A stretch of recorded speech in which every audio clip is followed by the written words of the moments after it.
Spark with பிரம்மஞானி நேயர்களுக்கு என் அன்பு கலந்த வணக்கங்கள். அசர்டைன் யுவர் ரைட் அப்படிம்பாங்க. உங்களுடைய உரிமை என்றால் அந்த உரிமையை நீங்கள் தான் தற்காத்து கொள்ள வேண்டும். நம்ம நிறைய வாட்டி கூட அதை பற்றி படிச்சிருக்கோம், கேள்விப்பட்டிருக்கோம். அந்த உரிமையை நம்ம யாருக்காகவும் விட்டு கொடுக்கக்கூடாது. கோபப்படணும். கோபமே படாமல் எப்படி இருக்க முடியும்? நம்ம கோவப்படலைன்னா நம்ம அந்த ராமகிருஷ்ண பரமஹம்சரில் கூட ஒரு கதை சொல்லுவாங்க இல்லையா? ஒரு பாம்பு எல்லாரையும் போகிற வரவங்களெல்லாம் கொத்திக்கிட்டே இருந்துச்சான்.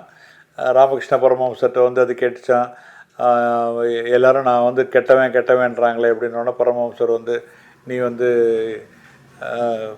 யாரையும் கொத்தக்கூடாது அப்படின்னு சொன்னார் அப்படின்னு சொல்லிட்டு பரமஹம்சர் சொல்லுவார் இந்த கதையை. யாரும் கொத்தக்கூடாது அப்படின்னு சொன்னோன்னா அந்த பாம்பு யாரையும் கொத்தாது, கடிக்காது. அப்போ எல்லோரும் கல்லெடுத்து அடிக்க ஆரம்பிச்சிட்டாங்க. அதுதான் கோவப்படலையே அப்படின்னு சொல்லிட்டு. அப்போ இது எல்லோரும் என்னை கல்லெடுத்து அடிக்கிறாங்களே, என்னை நீ தானே மாற்றி விட்ட சாமி அப்படின்னு கேட்டதுக்கு அந்த சாமியார் சொன்னாராம், நான் கொத்தாதேன்னு தானே சொன்னேன், சீராதேன்னு சொல்லவே இல்லையே அப்படின்னு சொன்னாராம்.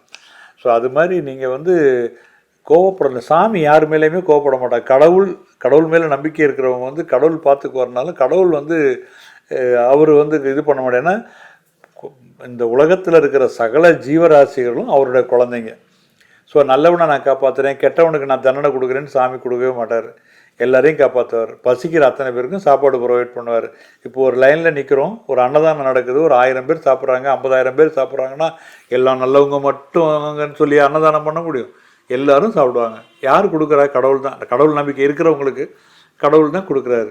ஸோ கடவுள் கடவுளால் எல்லாம் முடியும். ஆனால் கடவுளால் ஒன்றே மட்டும் முடியவே முடியாது. நாடு கடத்த முடியாது யாரையும். ஏன்னா எல்லா நாடும் அவருடையது. எல்லா நாடும் அதே மாதிரி யாரையுமே தண்டிக்க மாட்டார். தண்டிக்க முடியாது அவரால். ஏன்னா எல்லா குழந்தைங்களும் அவருடைய குழந்தைங்க. நம்ம குழந்தைங்க 6 குழந்தைங்க இருக்குது, 4 குழந்தைங்க இருக்குது, இல்லை 2 குழந்தைங்க இருக்குது. அதில் ஒன்று தப்பு பண்ணுது, ஒன்று நல்லா பண்ணுதுன்னு சொன்னோம்னா நம்ம தப்பு பண்ணுற குழந்தைக்கு தண்டிப்போமா என்ன? கண்டிப்போம், ஆனால் தண்டிக்க மாட்டோம். ஸோ அது மாதிரி தான் கடவுளும்.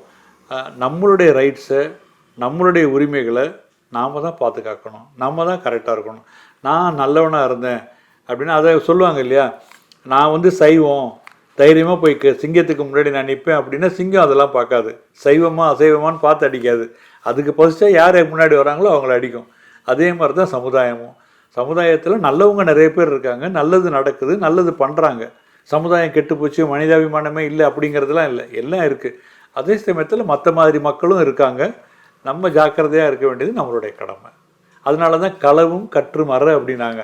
ஏன்னா களவும் இருக்குது, அதையும் கற்றுக்கோ, ஆனால் நீ அதை ப்ராக்டிஸ் பண்ணாத, நீ ஏமாந்து போகாத அப்படிங்கிறதுக்காக தான் களவும் கற்று மற அப்படின்னு சொன்னாங்க. இல்லைன்னா அந்த வலிச்சு விட்ட ஆப்போசிட்டிவாங்கல்ல, அது மாதிரி உட்காந்துருந்தோம்னா நம்மளே எப்படின்னு தெரியாது. நம்ம ஏமாந்த பிறகு தான் நம்மளுக்குமே தெரியும். எல்லோரும் சொல்லுவாங்க, நான் நம்பினேன் ஏமாற்றிட்டாங்க அப்படிம்பாங்க. யார் ஏமாற்றுவான்? நம்மளவன் தான் ஏமாற்றுவான். நம்பாதவங்ககிட்ட நம்ம பெட்டியை கொடுப்போமா? நம்பாதவங்ககிட்ட பொருளை கொடுப்போமா? நம்பினவங்ககிட்ட தான் கொடுப்போம்.